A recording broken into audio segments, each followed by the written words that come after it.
Hello guys, welcome back to my channel, and in this video I'm going to go over the kit reveal for Icarus and Augusgus, the two units that are going to be released on May 7. We're going to start with the SSR unit, so here we are with Broken Wings Icarus, aka Rachel.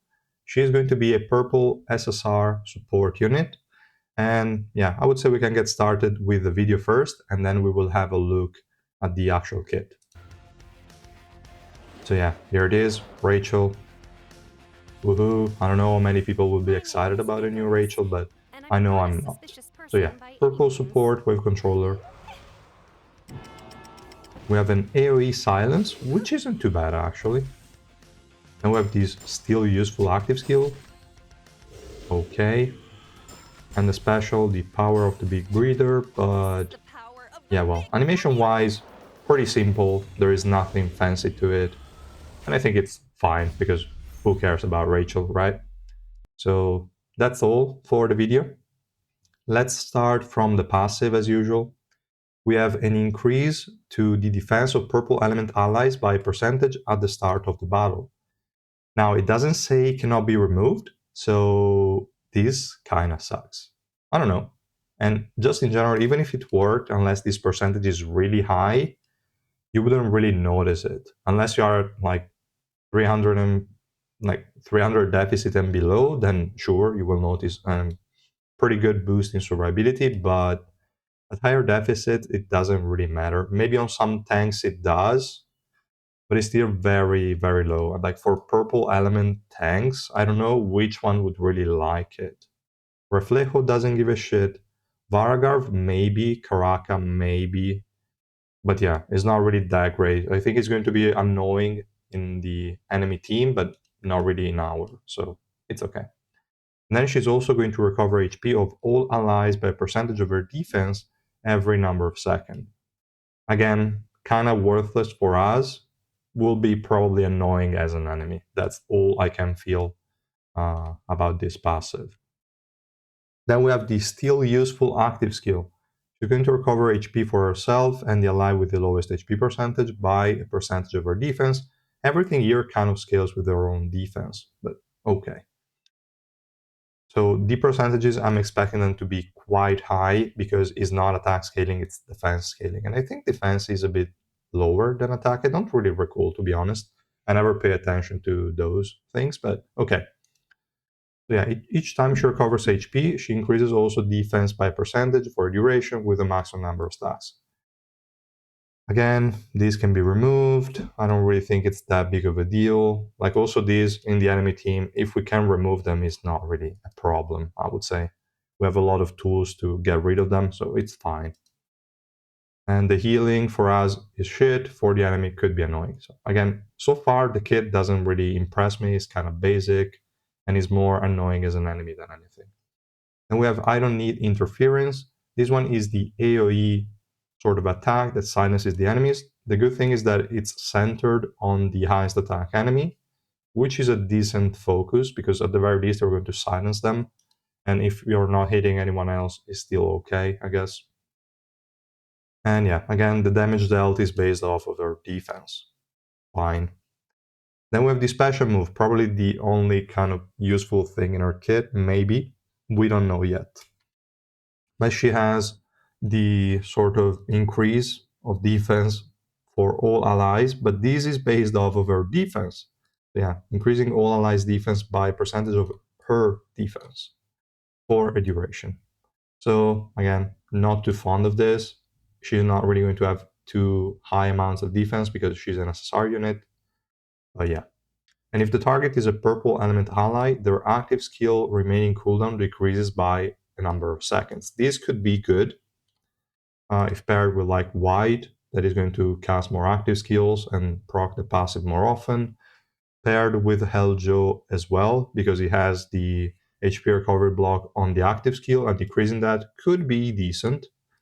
So might be interesting, but they definitely need to add something else from Revolution because this is too lacking. Like the defense increase will be low because again it's based off of her own defense, and these cooldown reduction better be quite high or it's just entirely worthless. and she's immune to status effect while using the skill so that she cannot be interrupted. Overall, kind of weak, if I can say that. So they need to do a lot of things in Exclusive Achievement and Revolution to make this unit like even worth using.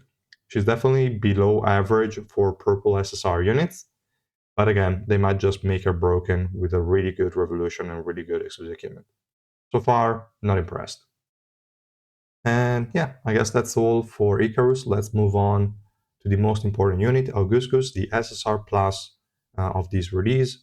Is a yellow mage, as we already kind of saw from the developer livestream.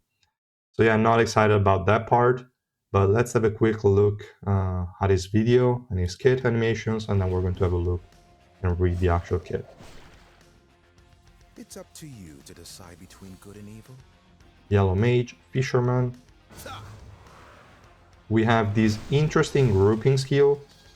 In the developer livestream video, it looked a lot better, and we have invincibility there, and a pretty massive AoE special move. So overall, animation-wise, definitely cool. Also, the design with the ink and stuff, it's pretty cool. So I like his design. I don't like the fact that he's a yellow mage, but it is what it is, I guess. So we can move on and actually read the kit. We will start as usual again from the passive. And he has a built-in Barry, which is interesting. So when Augustus HP falls below percentage, it becomes invincible for a duration, probably 2 or 3 seconds. I don't think it's going to be longer than that, and teleport to a safe location. Upon teleporting, it recovers a percentage of max HP and energy by a number. Interesting. So this is really good. This is literally a built-in Barry, but also improved, because you're going to be invincible, recover HP, and also recover energy. And you have a cooldown. This will depend, like if the cooldown is fairly short, like let's say 5 to 8 seconds, then this is going to be pretty massive, I would say. If it's longer, if it's like 12 seconds or 10 seconds, it's probably kind of weak. But still, it's a built-in Barry. So this is really important because it means we can run something else. And we have a few options, maybe we'll talk about after we read the whole kit. But yeah, we can already see this guy will probably not be running Barry as the best in slot. Then we have Augustus' basic attacks bounce up to 3 times to the nearest enemy, excluding the previous target. So these basic attack focus on a mage is not really something I like seeing, but I guess it's fine. It might be an additional source of damage. Then we have the active skill. Augustus draws a circular Shinsu to become invincible for a duration. This is the second active skill we saw. And increases attack by percentage and attack speed by a number for a duration. Additionally, his basic attacks are enhanced for again a duration, reducing the physical resistance of enemies hit by basic attacks by a percentage for again a duration with a maximum number of stacks. This physical resistance decrease is not really too great, but it's still something, I guess. Attack and attack speed increase are probably more important because attack speed, other than spamming more basic attacks, will also help you generate more energy, which will help you cast more special moves, and the special move seems to be pretty solid, so we'll see. Then we have the Shinsu picture spiral. He's going to draw a spiral Shinsu in a concentrated area and pull enemies toward the middle of the battlefield. So this is going to be close to, in theory, a rank special move. So this would be a massive grouping tool. It will depend when he's actually going to cast it. If he's going to cast it fairly soon, it could be really massive, really good. If it's going to wait a bit, then maybe not the best. But we'll see. We'll see. And he's going to deal a percentage of his attack as damage and reduce defense by a percentage for a duration with a maximum number of stacks. So really good. He has defense decrease in our own kit, like in his own kit. We'll see how high that is. Hopefully it's 60% or above, maybe even 80%. That would be pretty dope, but we'll see. Considering its AoE is probably close to like 60%. When dealing damage to an enemy with maximum defense decrease stacks, with this attack, additionally deals a percentage of damage and stun them for a duration. So yeah, if the enemy you are hitting with this attack has the maximum number of stacks, you're also stunning them. which is pretty decent, I guess. It's a really good crowd control. Then we have this special move, Shinsu Pictured Zigzag, and he's going to draw a Zigzag Shinsu to deal a percentage of his attack as damage to enemies in range 4 times, a multi-hit, pretty decent, and stun enemies for a duration with each hit. Okay. For each hit that landed, it increases his own attack by percentage for duration with a maximum number of stats, okay? And he becomes immune to status effects while using this skill. So overall, his kit is pretty decent. He has defense decrease, physical resistance decrease, attack increase for himself, lots of invincibility to help him survive, good crowd control. So overall, his kit is already pretty complete. I don't think it's going to be a bad unit by any means. Looking at the base kit alone, it really has a lot of stuff. Will he deal enough damage though? I don't know. Also, talking about where most of his damage is going to come from is also a question mark. We don't know if it's going to come from the special move mostly or from the basic attacks, because there seems to be a lot of focus on basic attacks as well. I don't know. Based on that, we could have different ignition weapon options.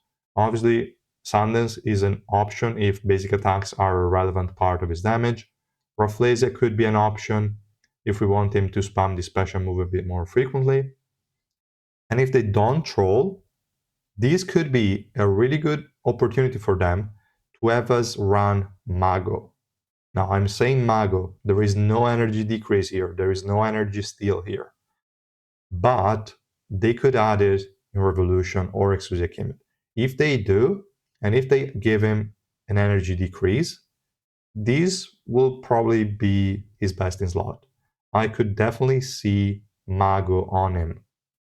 Like based off of his kit, if they decide to give him energy decrease, Mago will likely be best in slot.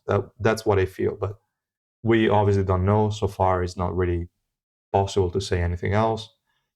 Alocasia would not be in the picture from my point of view because this guy is ranged. So going for Alocasia on a ranged unit is not the best. Could still work, but I wouldn't recommend it. So yeah, so far I would say Sundance or Afflasia seem to be really good.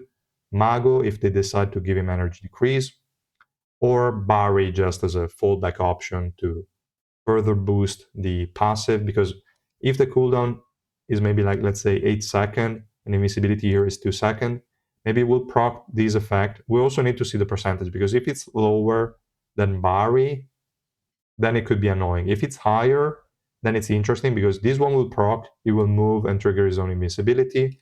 Let's say you have a 8 second cooldown with a 2 second uptime. So 2 seconds, you are fine. Then you have 6 seconds, you have to survive. You're going to be hit again. You will have Barry that will give you another 2 second invincibility. You're getting closer to this cooldown. Maybe you get to it again. And this is a third invincibility that comes off. So it could be interesting for that, but we don't know. So yeah, that's all we can say so far from reading the kit.